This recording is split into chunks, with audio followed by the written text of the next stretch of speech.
Good morning, afternoon and evening, my crazies. My name's Angela, I'm the Crazy Poppy Lady, and welcome back to this week's book review. Today we are looking at Crochet Scandinavian Style. It's by Eva Wincent and Paula Hammerskog. Sorry, that's really pronounced wrongly. It will be on screen. Right, okay. Now this was printed by a Search Press. So come on, let's go and see what the patterns are inside.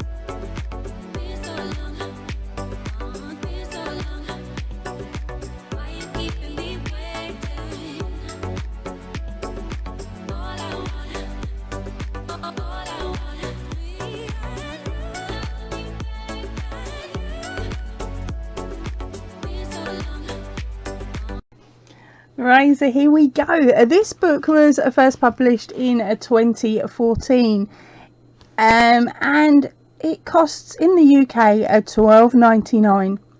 Okay, now if I have got any links that I can come across where I can find it a little bit cheaper than that, they will be of course in the description box down below. If you're in another country and you have got this book on your bookshelf so you know where you purchased it from, or of course you do a little bit of a search for me and send me over that information, that would be greatly appreciated, and I will pop it into the description box along with your name and a little thank you, so that it helps anybody else out in your country so that they can get hold of this book. Right, stop talking, get into it, Ange. Right, okay, so here we go. And first up, we've got some very lovely large images of some crochet hooks, which I think most of us have probably got a set similar to that. Okay, and then they are talking here about how the book came about. Then we have contents. Now that is an extremely long contents list, so let's skip it. Otherwise this video will be 3 hours long. Right, okay, so we're going into the basic building blocks. This is section 1.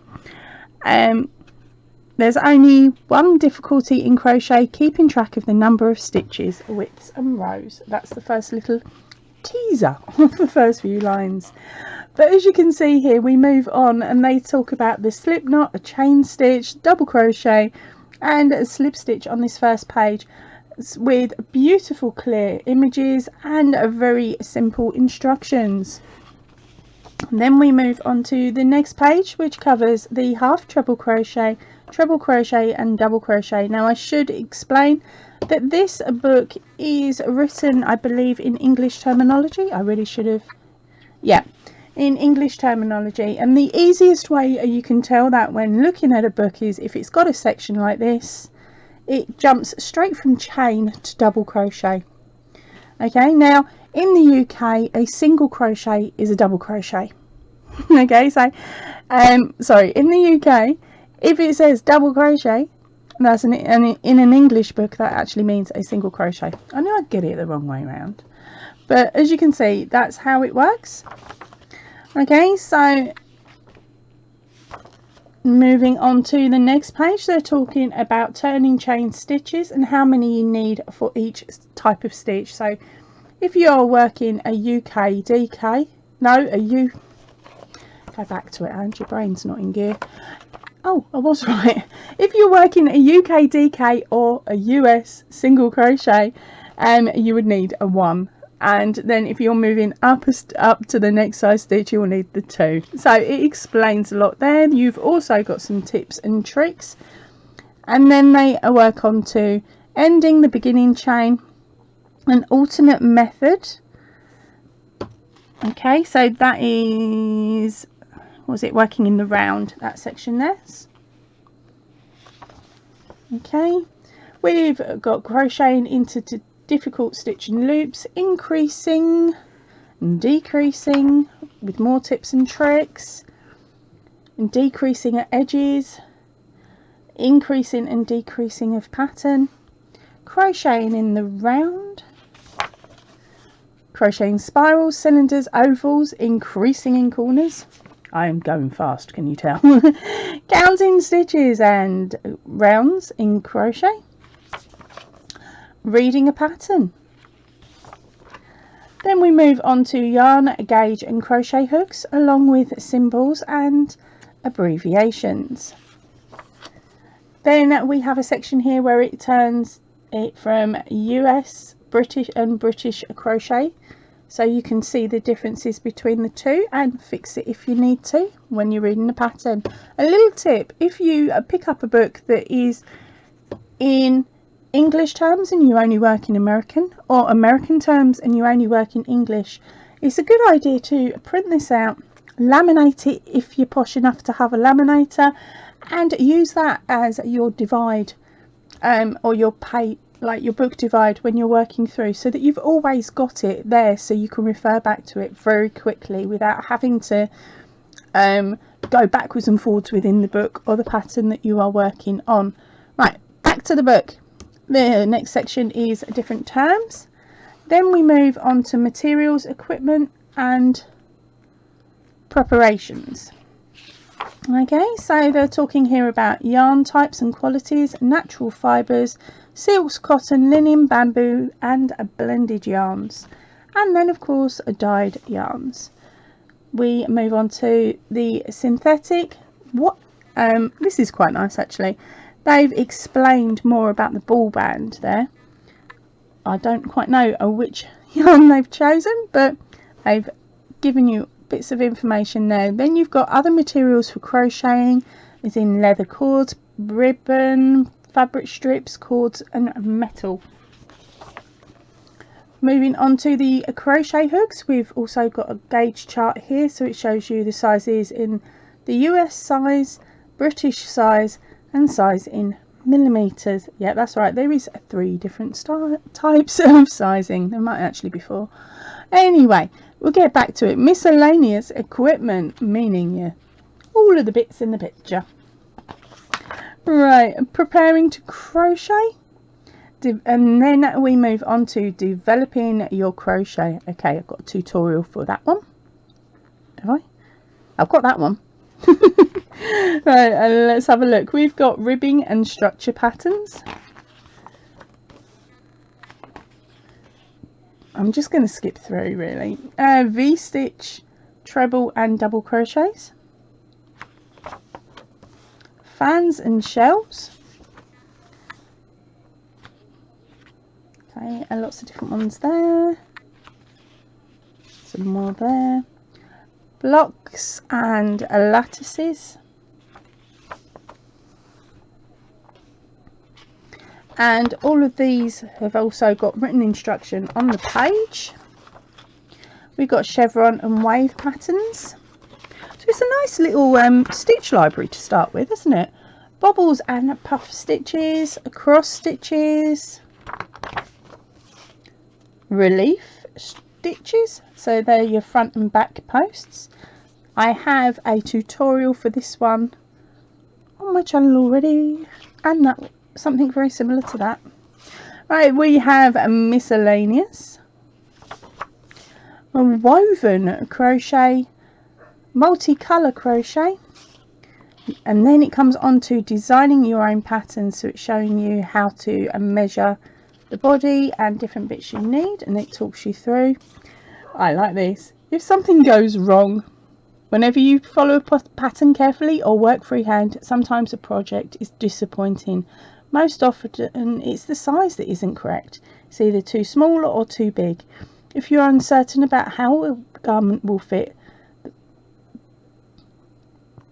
base the parts together before you sew them. It's much easier to make adjustments before the finishing. And then here is how to adjust a few common mistakes. So there we go. Then we got edging and embellishments, buttons and buttonholes, more embellishments, finishing and garment care, Now we're on to the bit we've all been waiting for.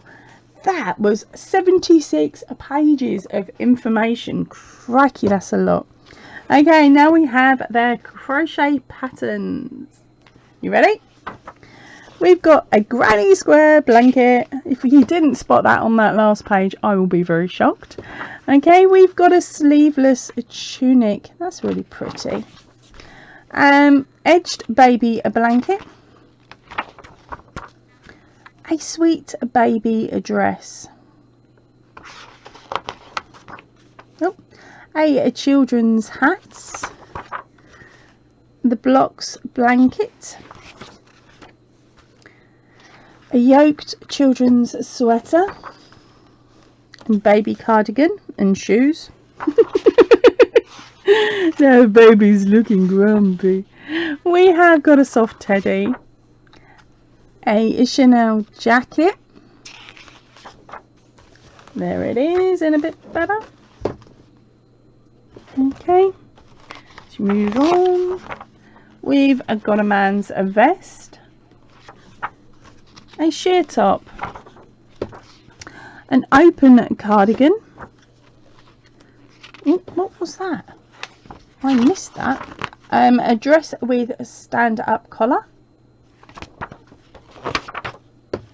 A chevron pattern shawl.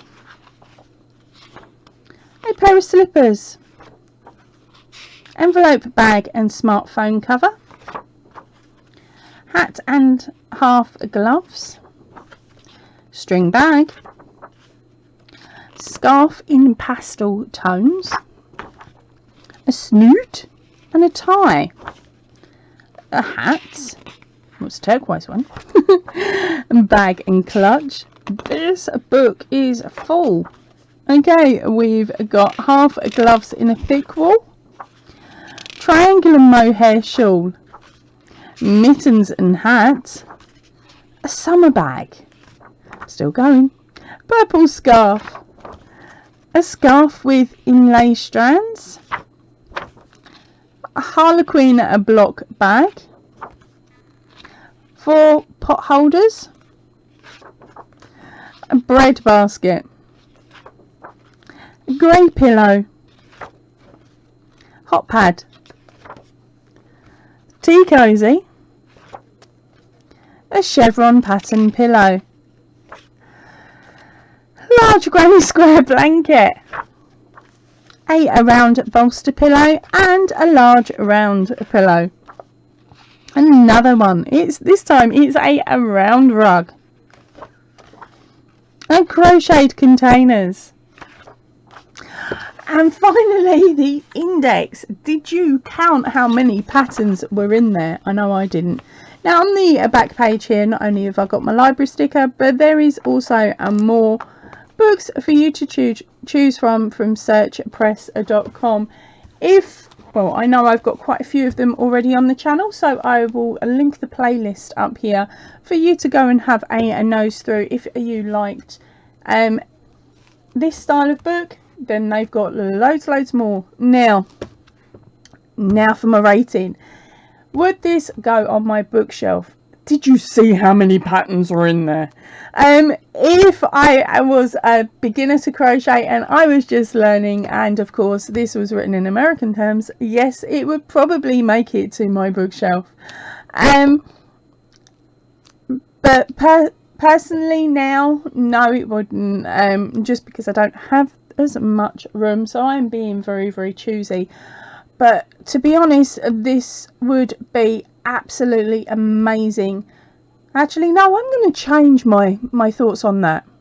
Yes, it would make it, solely because it's got all of this information at the front, and especially the stuff on how to make your own patterns. Yeah, no, this would make it to my bookshelf. How much was it? $12.99. I'm off to see if I can find it cheaper. Remember, I will put any links to any of them that I can find. 9 out of 10 times it is normally in the one certain place, but then that is just because that's my first port of call, and normally it's the better. So yes, all links will be in the description box down below. for the UK, if you're outside of the UK, please remember, if you've got this or you know where you can get it, tell a girl. Leave me a comment in the comment section down below. And also, if you like this type of book, please tell me. The more information you can say in the comment section, the more I can bring you books that you would like to see, rather than, oh crikey, what is this one, woman? Right, I'm going to go. I'm going a bit back crazy. So I will see you again really, really soon. So please remember, stay chilled, stay happy, and keep crafting. Goodbye, everybody.